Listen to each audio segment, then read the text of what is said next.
Okay, so today I'm just going to do kind of a little introduction into Byzantium, into the Byzantine era, and kind of talk about some things you need to know that sort of lead into it and happen very early on and a little bit sort of pre-Byzantine.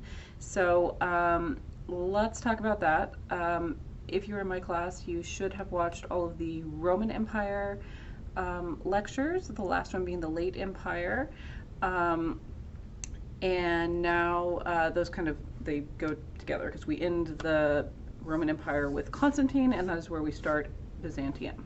Okay, so Constantine, kind of an important guy. If you remember, in the Late Empire, Roman Empire, we had a tetrarchy, which is ruled by four. So there were four different emperors that sort of split up the Roman Empire and were all leading their areas. And then one of those guys was Constantine's dad. Then Constantine decides that is not a good system. And he takes over and becomes the one emperor of the Roman Empire again. And he makes some pretty big changes. So last time we talked about some of those a little bit. One of them, of course, was reunifying into one empire with one emperor instead of a tetrarchy. Okay, and one of you is writing about that a little bit in the discussion in your assignment for the Roman Empire section. The next really big thing that he does is he makes Christianity the sort of de facto religion of the Roman Empire, which is a big shift, right? Because we have all our gods and goddesses that they've been worshiping for many years that are, of course, also related all the way back through the Greek gods and goddesses. So that's a pretty huge shift. And up until that time, Christians had been persecuted in the Roman Empire. They were not an accepted religion, right? So Constantine signs this thing called the Edict of Milan, which basically ends the persecution of Christians, and then he decides, after the Council of Nicaea meets, which meets in 325, to talk about some things about Christianity and how Christ is going to be portrayed and his humanity versus godliness and a lot of different things, and which books are going to be the canonical books in the Bible. Anyway, lots of things discussed. One of the things that results, though, is that Christianity becomes kind of the de facto religion of the empire under Constantine. So that's a pretty big thing. So we're back to one emperor. Christianity is the kind of state religion, not officially, but it sort of by default is. And the other big thing he does is he moves the seat of the Roman Empire, the capital, from Rome all the way east over to Constantinople. So that's a pretty big shift. So as you know, at the beginning of these lectures, I like to ask you what you know about the subject at hand. This is one where I get maybe the most blank stares. So when I look out at everybody and say, what do you know about the Byzantine era, or what do you know about Byzantium? A lot of people just kind of stare at me like I've never heard that word before in my life. I do not know anything about it. And then I say, what about Constantinople? And some people remember the old song, Istanbul, Constantinople, it's Istanbul, Constantinople, if you've heard of that song before. And that is the Constantinople we're talking about. It's in modern day Turkey. Now, if you remember from the history we've kind of picked up along with our art history along the way, what is now Turkey was part of the Persian Empire, right? And they liked to attack the Greeks a lot. The Greeks were always worried about the Persians coming and attacking them. So it's kind of interesting that now we have the capital of the Roman Empire over in what is now modern day Turkey, in Constantinople, which is now Istanbul again. Okay? Okay, so Constantinople, Constantine names the city after himself. He goes, this is in 330 CE, okay, so he goes and establishes Constantinople. This is on the site of ancient Byzantium. So there was a place there before called Byzantium, and he builds his new capital of his new Roman Empire in what was Byzantium and calls it Constantinople. After Constantine, we have a guy named Theodosius I. He succeeds Constantine, and he splits the empire up again, which I think Constantine would not have loved because he was the one who reunified it, right? So Theodosius splits it. He decides that he will make Arcadius the emperor of the East, who will reside in Constantinople, and Honorius is going to lead the West. And he decides, instead of the capital of the Western Empire being in Rome, he's going to move to Milan. He then moves it again from Milan to Ravenna. And this is all after Rome is sacked in 410. So he decides he doesn't want to be in Rome anymore. It's too much of a target, so he wants to move on out of there. Okay, the western half of this empire kind of returns to a lot of warring kingdoms. It isn't as stable. The eastern half has a long history of its own. Constantinople kind of becomes the new Rome. There's 1,000 years of stability as an empire until the last empire, which is Constantine the 11th, dies in 1453. We're getting ahead of ourselves a little bit. But basically, and after that, the Ottoman Turks take over. Constantinople changes back to Istanbul, da da da da da. Okay, so we have the Eastern Christian Roman Empire is Byzantium or the Byzantine, okay? But the emperors did not want to call themselves that. They just called themselves Romans. So Byzantine is a word that we use to describe this time, but the people who were contemporary to the time did not use that word. They just thought of themselves as Romans.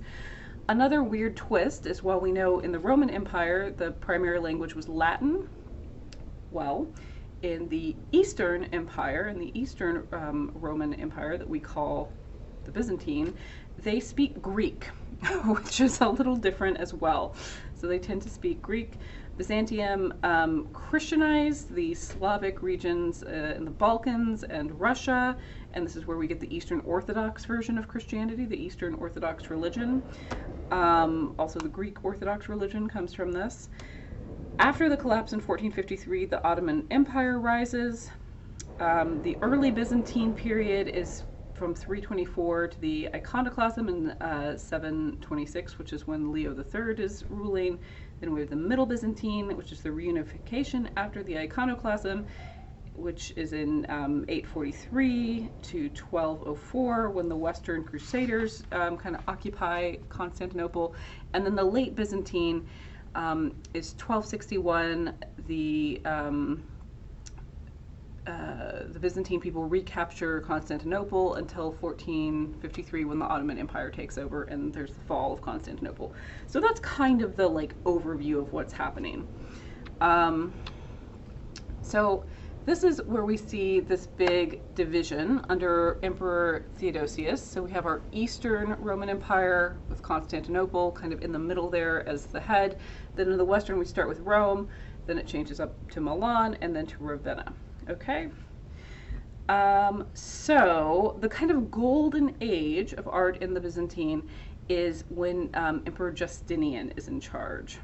Okay, so we're going to talk about all of that stuff, but first I just want to get us kind of used to what everything looks like and talk about a few things that happen while all this change up is happening that are really important in terms of art history and architectural history. So here are some areas of note. So we have Constantinople over here. So you can kind of see it's closer to Athens, it's closer to Greece, so maybe that's part of why we have Greek being the language in the Eastern Empire, whereas Latin is in the Western Empire. You can see where Ravenna is and where Milan is and where Rome is, so basically the capital moves north. Okay, so let's talk about this period that kind of leads between the Roman Empire and the Byzantine, which is called several different things. A lot of times it's called late antiquity. So here are the things that I want you to know in this kind of pre-Byzantine sort of prep session. First of all, basilicas, which we've talked about before, they were secular administrative buildings. Now that's going to be the format that churches are designed based on. We're going to talk about a central plan church in architecture. We're going to talk about Ravenna. There's a lot of important artworks, architectural works, mosaics, that kind of thing there. We're going to talk about mosaics, which are one of the kind of hallmarks of the Byzantine. We're going to talk about the different ways Christ is represented in art. From here on out through the rest of the semester, lots of Christian imagery in the artwork becomes very important. The church is a big patron of the arts.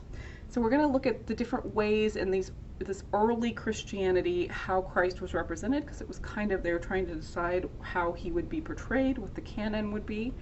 And then we'll talk a little bit about illuminated manuscripts. Okay, so St. Peter's in Rome is the seat of the Pope. That is still true today. The building looks completely different. It gets completely redesigned. If you take Art History 2, we'll talk about that. But what I want to talk to you about is Old St. Peter's Basilica.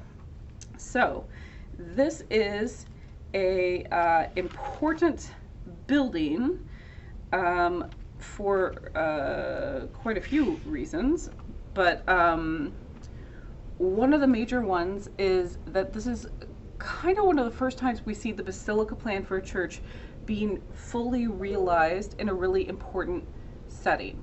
So this is kind of a sketch of what it looked like. It's built in 320 CE, and the current St. Peter's, where the Pope's seat, the head of the Catholic Church is on the same site. Okay, so they just adapt the plan.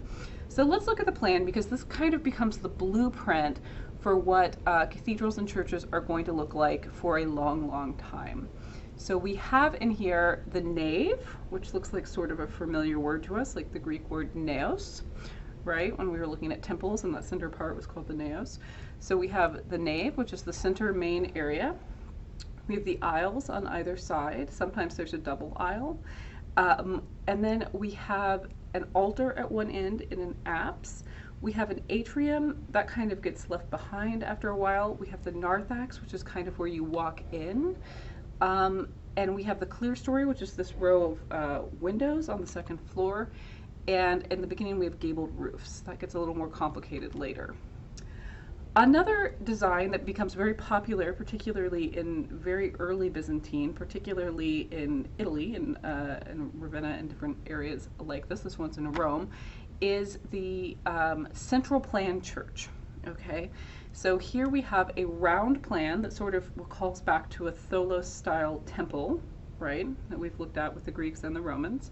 We have the rotunda, we have the ambulatory, which is where you can walk around the main center area. The altar is in the center, and we still have the narthex, that's where people walk in. The altar being in the center, it's almost like the whole thing is a rounded apse instead of having the nave and the aisles. It's all just sort of made into this more symmetrical kind of space. Okay, I know I'm going through this kind of quick, but there's a lot of stuff to cover in the Byzantine, so I just want to get some of these things out of the way and sort of set our basis of understanding. So Christ as Sol Invictus is an important thing for a couple of reasons.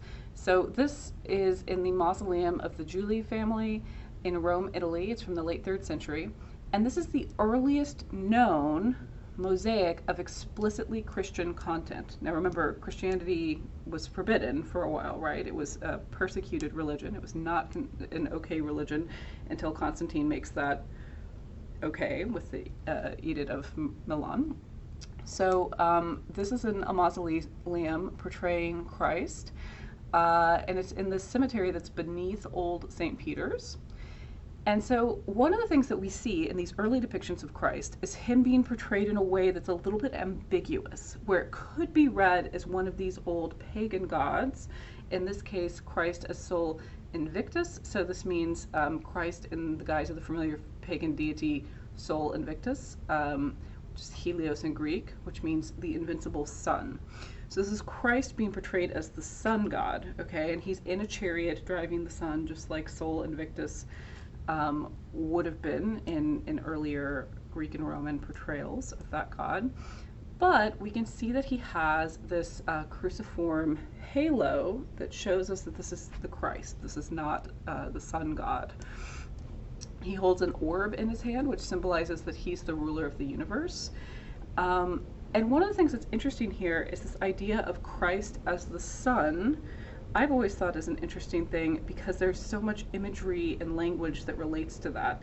So Christ is the Son God. We also see in our language, in English, Christ as the Son of God, who's also God himself. So there's some interesting linguistic things there. And then also this idea of the sun rising, right? And sort of the rise of this religion, the idea that Christ rises from the grave. So there's some interesting kind of things that are going on here. Ravenna is one of my favorite cities in the world. I would move there. I love Ravenna. Huge fan. And this is one of my favorite spaces. So it looks very modest from the outside. So we're going to talk about Ravenna a little bit. But this is the mausoleum of Galla Placidia in Ravenna. It was built in 425. And it just looks, it's a nice little, you know, brick building, but it doesn't look that interesting. But then you go inside and it's just this incredibly lovely space. The whole thing is totally mosaicked. Remember, mosaic are these little teeny tessera tiles that are set into the wall individually to create these pictures. The windows are very thinly sliced alabaster stone. So it's very thin sliced stone for the windows. And it's just kind of magical inside. It's just a really beautiful space. Within this space, there's a lot of different kinds of depictions of Christ. So let's go back and take a peek at this again. So here we have Christ as the sun god, driving the chariot of the sun. And here we have another depiction of Christ that is quite popular, and that's Christ as the good shepherd. Okay, so this idea, this symbolism of Christ being a shepherd who's kind of shepherding humans, you know, and leading them back to the flock and leading them in the word and all of this. So this is another way that he's portrayed, and this one is pretty popular and kind of sticks. We still see Christ being portrayed as a shepherd today occasionally in representations. So this is where they're kind of messing with the iconography and the attributes and how Christ is going to be portrayed in art. They're sort of trying it out because it's early Christian art, right? So this becomes a fairly popular version of Christ where he is being shown as a literal shepherd, which of course is a metaphor. And he also is shown quite young. He doesn't have a beard. He has longer hair. He's shown as a pretty young man. And he's holding a cross. Oftentimes we see him holding some kind of cross or with the cruciform halo in this period. Another thing you see here is the Chi Rho, which is the, I talked about this in the last lecture a little bit. So Constantine wore on his helmet and on his shield into battle this symbol. So Chi is a Greek letter that looks like an X. Rho is a Greek letter that looks like a P.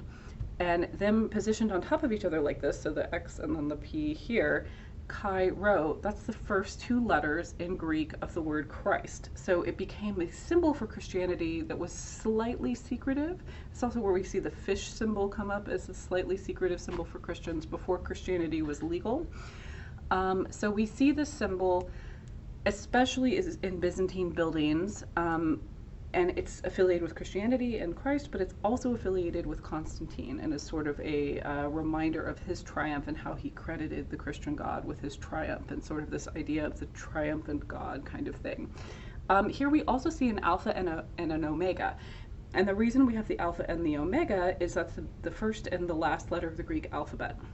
So the idea is that it's Christ, Chi Rho, Christ, and from alpha to omega, from the beginning to the end. So Christ for eternity is the symbolism here. So we see this quite a lot, and it's in this mausoleum as well.